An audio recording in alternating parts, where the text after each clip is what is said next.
Kimi Antonelli is Nicholas Latifi Jr.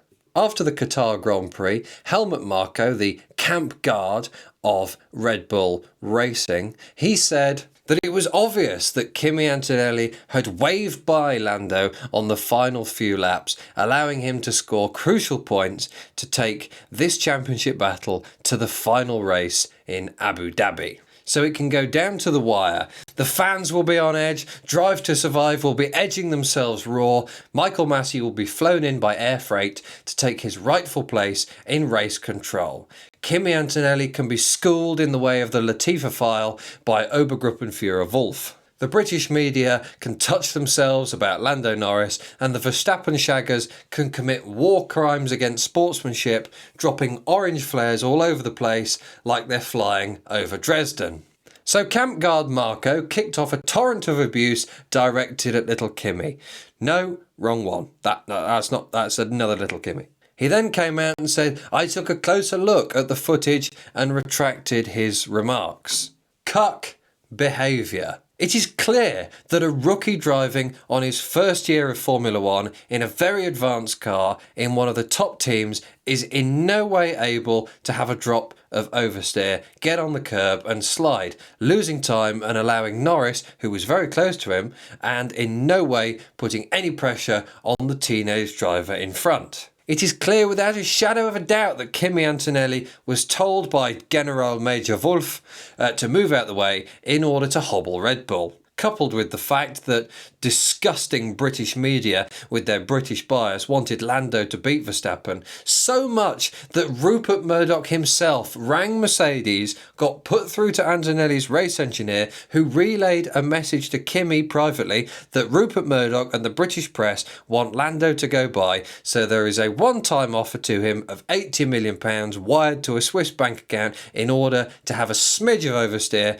at the next corner in order to let Lando by, therefore making Lando more of a contender for the championship and allowing the British bias press to sell more papers. Simple. I will not accept that Kimi Antonelli, a teenage rookie, can make a mistake that minor and play it off as an accident. Now, these aren't death threats.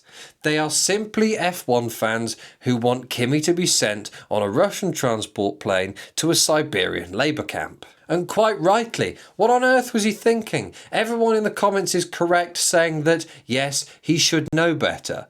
And yes, the commenters wouldn't make a mistake if it was them in the car. And yes, Bozo69 in the comments could run the team better. And yes, Kimi Antonelli takes titanium dioxide and it is not legal in Qatar, so he couldn't take his performance-enhancing drug, and that is what really made him make mistakes.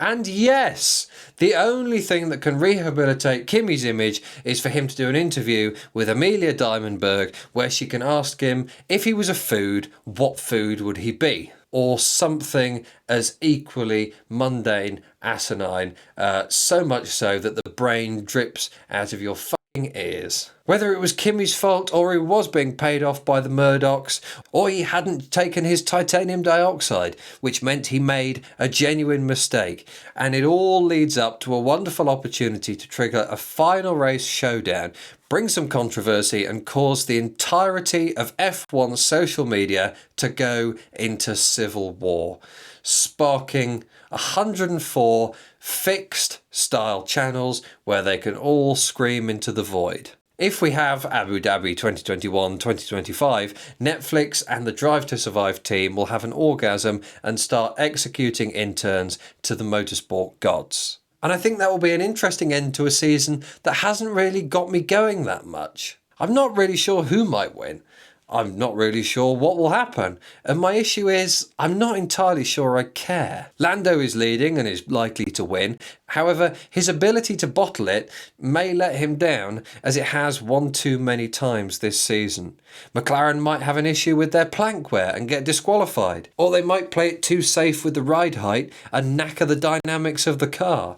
Oscar Piastri might poo in an air duct just to piss Lando off. Lewis Hamilton might be possessed by the spirit of Nicholas Latifi, put the SF25 into the wall where it belongs, and toast a job well done with Stefano Domenicali for bringing more eyes to F1 than ever before. All of those things may happen, but when it comes to who wins, I'm not entirely sure I care. Oscar Piastri got me excited at the start of the year, then the combination of McLaren not knowing who to back and a few bad results seemed to get him down and kill his momentum.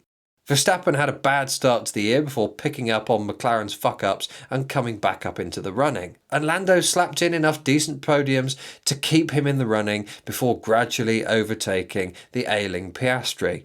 The trouble is, no one has really stood out as being a deserving winner. I don't really care about Lando. I think he's too whiny. A bit too much of a McLaren favourite. I like Oscar, but come on, man. He should have taken the bull by the horns and made McLaren back him rather than waiting for McLaren to pick him as their front runner because they were never going to. He needed to disobey them and secure enough of a points gap that they had no choice but back him. They were always going to pick Lando because there is an embedded attitude that he is the one who put in the most time to the sport and to the team, and therefore he deserves to win. If sheer longevity was the only thing that allowed you to win in Formula One, Lance Stroll would be a multiple world champion. He would have millions of dollars in net worth, a jet-setting life, and a wealth of sexy women that would make James Bond look like a basement-dwelling incel. But he only has 3 of those 4 things. But he does have a fit sister. She's a singer-songwriter married to a snowboarder who's best pals with Daniel Ricciardo. Fuck me. Can you imagine Christmas round their place? I don't think I'd make it past the figgy pudding without stabbing myself with a Christmas. If you haven't already, go and check out the Patreon. You'll find the long version of this over there, along with lots of extra content every week, and my podcast, Mum's Basement. See you there.